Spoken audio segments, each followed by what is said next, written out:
우리가 죄인이라는 말은 우리가 결박된 존재라는 의미입니다.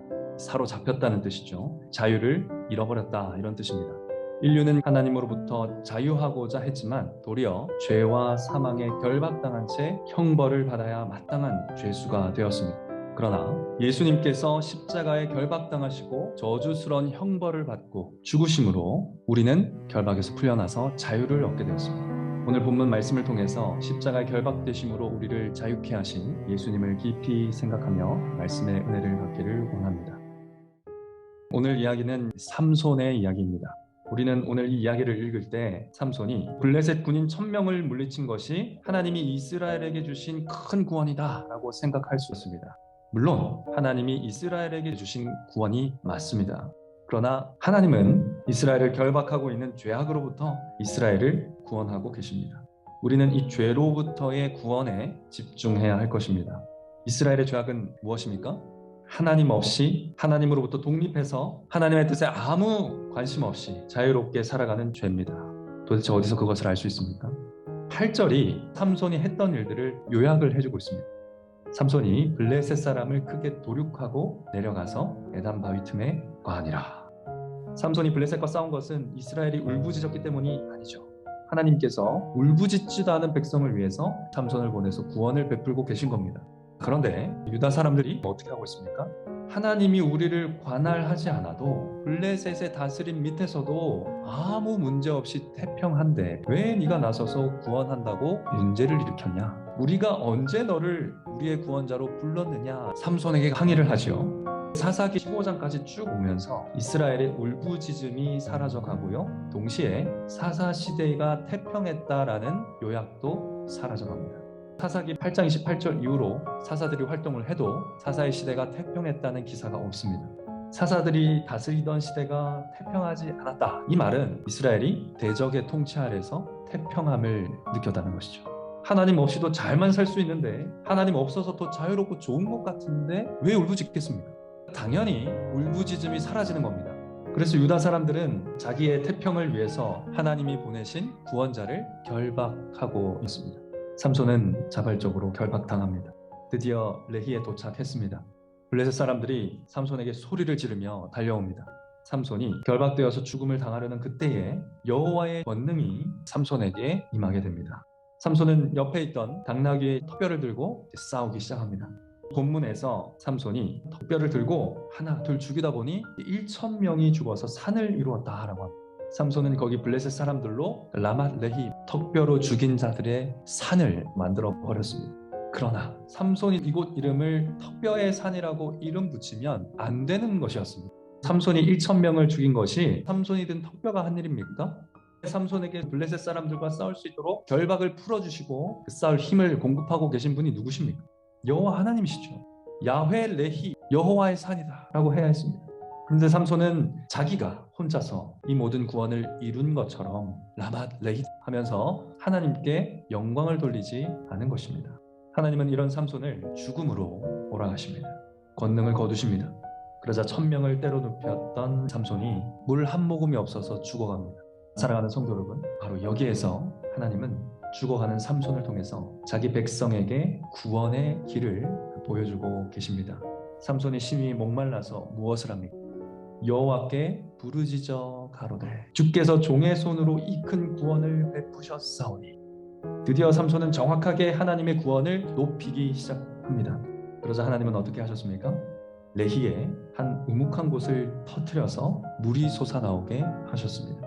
하나님은 삼손이 자기 업적을 기념하던 우상이 세워진 장소를 터뜨려 버리셨습니다. 그리고 거기서 생명의 물이 솟아나오게 하셨습니다. 삼손은 하나님이 터뜨리신 그 물을 마시고 생기가 다시 돌아왔습니다. 그의 영은 돌이켜 회개한 것입니다. 그래서 삼손은 그 샘의 이름을 엔하골에 부르짖는 자의 샘이다 라고 이름합니다. 부르짖는 자에게 샘물로 응답하시는 하나님이 없이는 이스라엘의 구원이 없다는 것입니다. 그렇게 결박당한 사사 삼손으로 인해서 이스라엘이 블레셋에서 구원을 받고 20년간 자유를 누리게 되었다. 이것이 오늘 본문의 내용입니다. 사랑하는 성도 여러분, 우리는 삼손을 통해서 기꺼이 결박당하사 우리를 구원하신 예수 그리스도를 바라보게 됩니다. 예수님은 잡히시던 날 밤에 군대와 천부장과 유대인의 하속들이 예수님을 잡아 결박하도록 내버려 두셨습니다. 예수님은 이 첫 번째 결박의 순간부터 십자가에 못 박히실 때까지 계속 결박당한 채로 끊임없는 재판을 받으셨습니다. 삼손의 결박을 풀어주셨던 성령님께서는 성자께서 끝까지 결박된 채로 자기 생명을 하나님께 바칠 수 있도록 도우십니다. 십자가에서 결박당하신 예수님은 모든 죄인의 영원한 목마름까지 자신의 것으로 삼으셔서 내가 목마르다 라고 부르짖으셨습니다. 그리하여 영원한 엔합고레를 터뜨리셨습니다. 군병이 창으로 옆구리를 찌르자 부르짖는 자에게 주어지는 은혜의 샘이 그 옆구리에서 터져나와서 피와 물로 쏟아져 내렸습니다. 나를 믿는 자는 성경의 이름과 같이 그 배에서 생수의 강이 흘러나리라 하시니 이는 그를 믿는 자의 받을 성령을 가리켜 말씀하신 것이라. 사랑하는 성도 여러분, 복음을 듣고 그리스도 예수를 믿는 자마다 그 물을 마실 수 있습니다. 즉 성령을 받습니다. 성령을 받은 자는 어떻게 될까요? 그 마음에 자리 잡은 라맛 레히가 터져버립니다. 턱뼈의 산, 내가 만든 우상의 자리가 터져버리는 것입니다. 죄의 지배와 사탄의 종노릇에서 해방되어 버립니다.